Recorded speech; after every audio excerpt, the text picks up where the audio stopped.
Two people, young, successful, with their whole lives ahead of them. Dead in their own home. Welcome. Today, we are walking through the verified facts of a case that completely shattered a quiet Pennsylvania community. It's a heavy story, one that demands our focused attention and our absolute respect. What you're about to see in this explainer is drawn entirely from official local authorities and verified news reporting. So, let's begin. The night everything changed. 1:15, April 28, 2026. Let's just sit with that exact moment for a second. On an otherwise completely normal Tuesday morning, a 25-year-old physician assistant and her 26-year-old engineer husband were both dead, in their own home. The question that investigators, families, and neighbors would spend the coming days agonizing over is simply, how? How does a life that looks perfectly built suddenly end in the dark? Well, to understand that, we first have to understand exactly where this happened.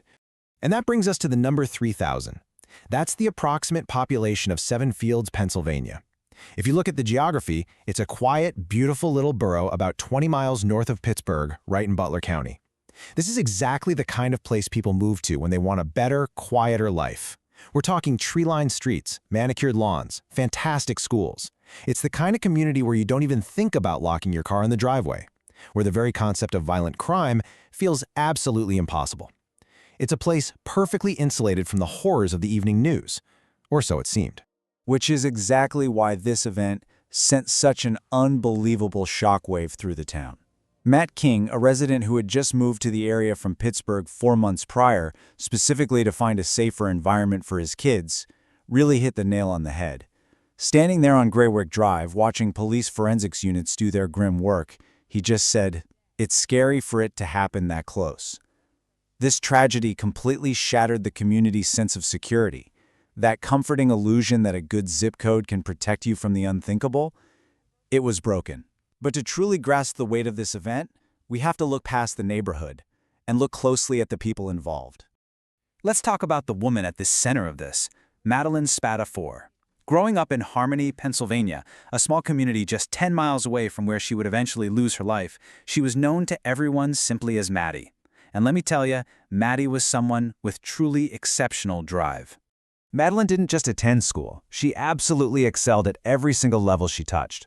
Back at Seneca Valley High School, she was a varsity soccer player. When she moved on to Duquesne University in Pittsburgh, she wasn't just another student, she was accepted right into the honors college. She built this incredibly rich social life as a member of the Delta Zeta sorority and stepped into professional leadership really early, joining the Student Association of the American Academy of Physician Assistants. And then in May of 2023, at just 22 years old, she graduated summa cum laude.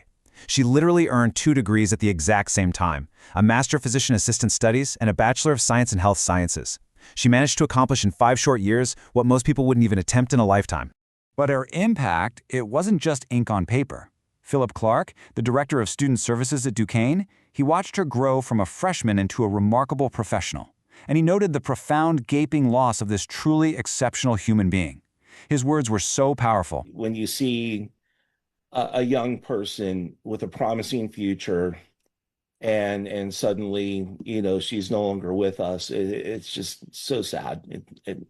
It's terrible. They're all hurting right now. They're all in shock. They're all in disbelief.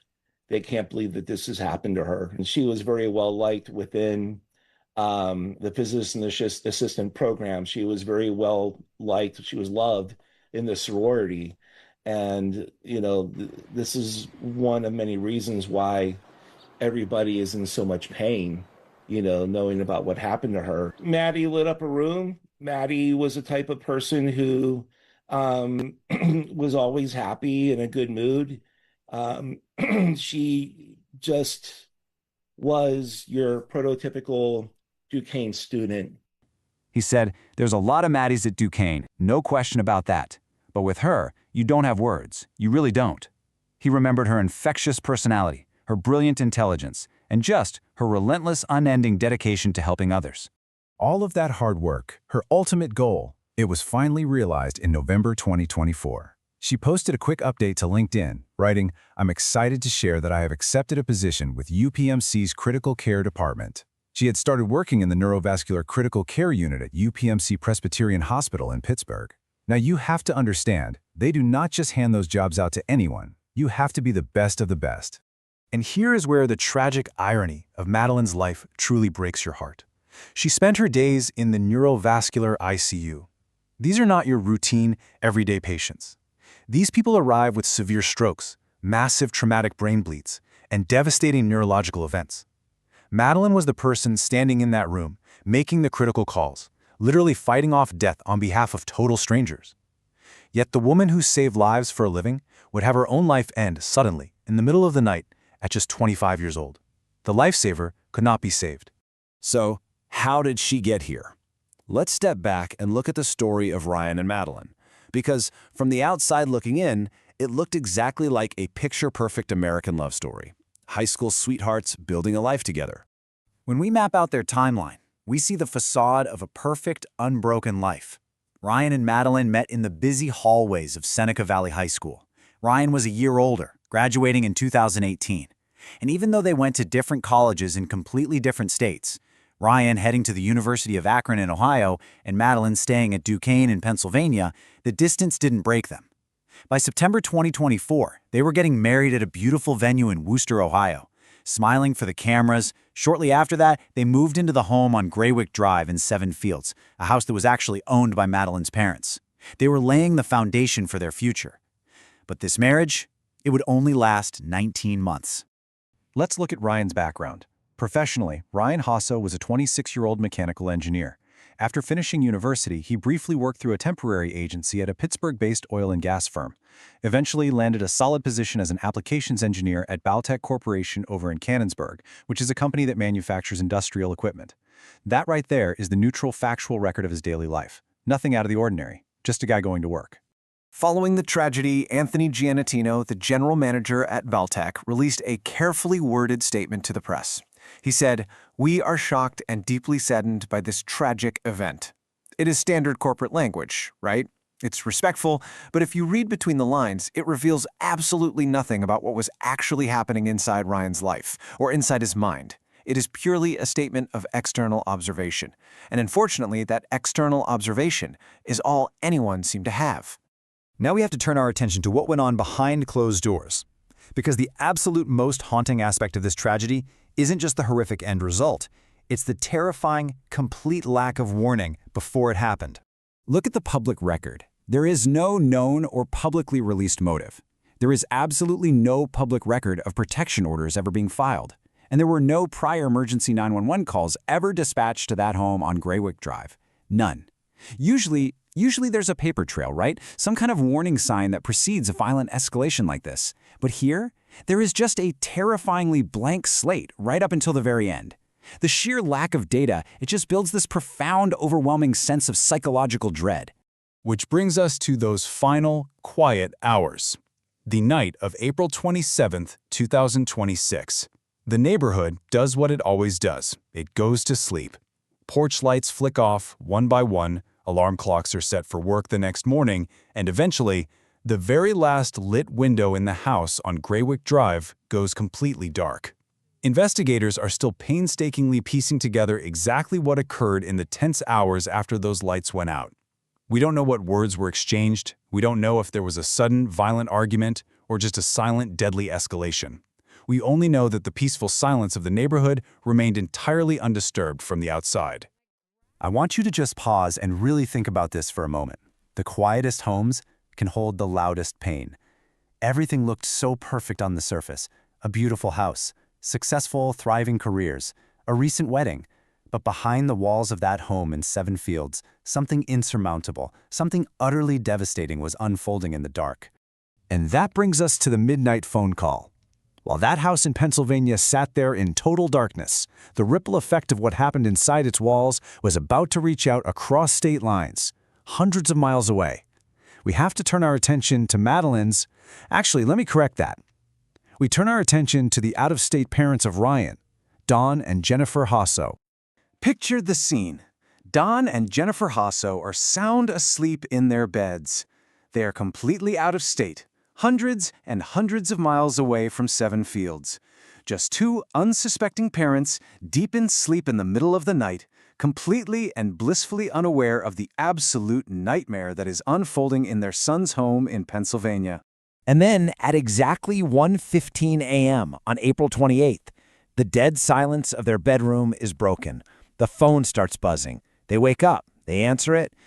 It was Ryan on the other end of the line. Now, I'm going to read you the verified report of exactly what was said on that call.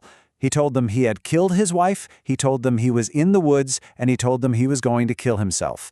Just process the gravity of that source material for a second. Imagine the sheer impossible horror of hearing those exact words coming from the mouth of your own child in the dead of night when you are hundreds of miles away and entirely powerless to stop it. Imagine the blind panic. They had only seconds to react to this horrific confession. And remember, because they aren't local to Pennsylvania, simply dialing 911 would only route them to their own local out-of-state dispatch center. It wouldn't help. They had to frantically grab their phones, fingers trembling, and search the internet for the exact local Pennsylvania police jurisdiction that covers Greywick Drive. Every single second felt like an eternity before they finally found the right number and successfully connected with the Northern Regional Police Department in Seven Fields. When that emergency call finally connects, dispatch hears 3 incredibly terrifying facts. 1. A woman is inside the house. 2. The husband just called his parents and confessed to killing her. And 3. He is currently hiding in the pitch-black woods right behind the property, and he is armed with a gun.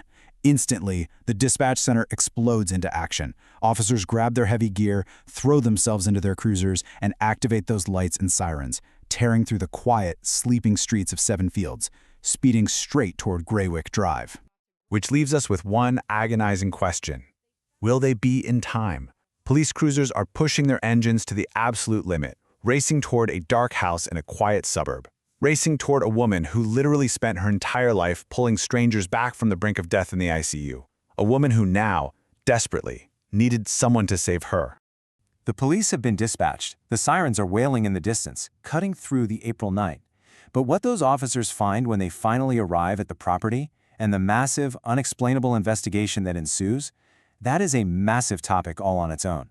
Imagine the heavy, suffocating silence of this exact moment. The engines get cut. Footsteps on the pavement. An officer steps up and reaches for the handle of the front door. We are going to stay right here, holding our perspective outside the house.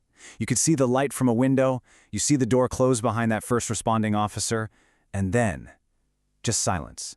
Because inside that home, they discovered 25-year-old Madeline Spatafore. She was a young woman who had earned her master's degree, passed her grueling board exams, and had just secured a job at UPMC, a job she had spent 5 years of her life working toward. And in an instant, all of that was gone.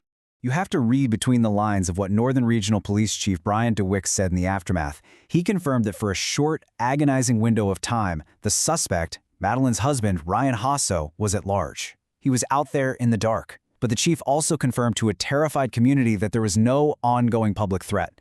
And when you really think about that, it is a chilling reassurance, because it meant the danger had been entirely specific. It was intimate. For Madeline, the worst possible threat was not a stranger out on the street. It was right inside her very own home. This immediately created a massive logistical hurdle for the investigators on the ground. This tragedy didn't just stay neatly contained within one set of municipal lines. Because Ryan Hosso had fled the house and run into the dense wooded area behind the property, he actually crossed the border from Seven Fields into neighboring Cranberry Township. Suddenly, you have a situation spanning 2 jurisdictions. This pulled in the Pennsylvania State Police from the Butler Barracks. 2 distinct agencies, 2 massive crime scenes, 1 horrific, unfolding case. Section 1, the search in the dark. So while one team had to stay behind to secure the heartbreaking scene inside the house, another tactical team had to step out into the freezing Pennsylvania woodland. They knew exactly who they were looking for, and they knew he was armed. Imagine the mechanical, almost alien hum of thermal drones sweeping a pitch-black forest canopy from above. For an entire hour in the dead of the cold night, police used this incredibly advanced technology to systematically scan the forest floor for a heat signature. It's this stark, unsettling contrast. You have this quiet, modern technology searching the dark for raw human desperation. The drone found him. The search ended quietly in Cranberry Township. Ryan Hosso was found alone, dead from a single, self-inflicted gunshot wound. Think about the gravity of that timeline. In under 2 hours, 2 lives had ended on the very same piece of ground where they had been building their future. The house was a crime scene. The woods were a crime scene. And a community of 3,000 people was just a few hours away from waking up, completely unaware that their reality had shifted.